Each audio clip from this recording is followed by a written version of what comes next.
Amidst the rolling waves of history and the resounding drumbeats of legend, there exists a mystical relic that binds the past to the present. Sir Francis Drake's fabled drum. Take my drum to England, hang it by the shore, and strike it when your powder's running low.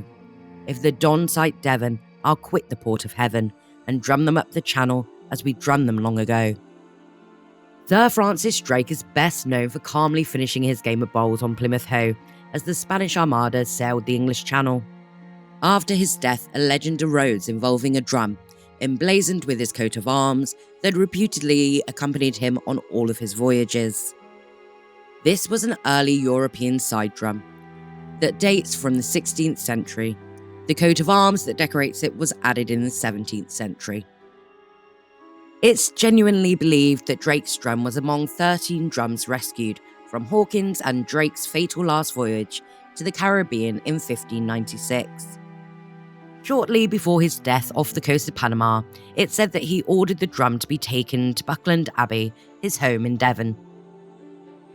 He is said to have vowed on his deathbed that if England were ever in danger and the drum was sounded, he would return to defend his homeland. The drum is said to mysteriously beat by itself during times of peril. Legend has it that it's been heard to beat at important times in English history.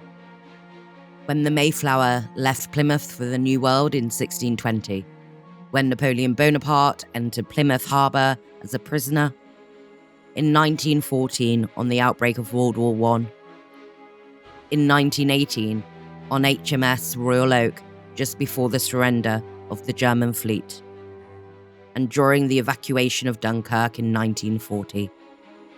Two British Army officers also claimed they heard the drum beating during the Battle of Britain in September 1940. It was also said to be heard beating quietly in 1982 during the Falkland War, and on the 7th of July 2005 when London was hit by a terrorist attack. The legend of Drake's drum fits into the category of King of the Mountain or sleeping hero folklore. These are tales of national heroes ready to awake at a time of national need, such as the legend of King Arthur and his knights, sleeping in Avalon, waiting to arise when required. The drum has been in the ownership of Drake's descendants since the late 16th century. It was acquired by Plymouth City Museum and Art Gallery from the family in the 1950s and returned to Buckland Abbey on loan. The drum has now been moved to the box in Plymouth, and Buckland Abbey is in the care of the National Trust.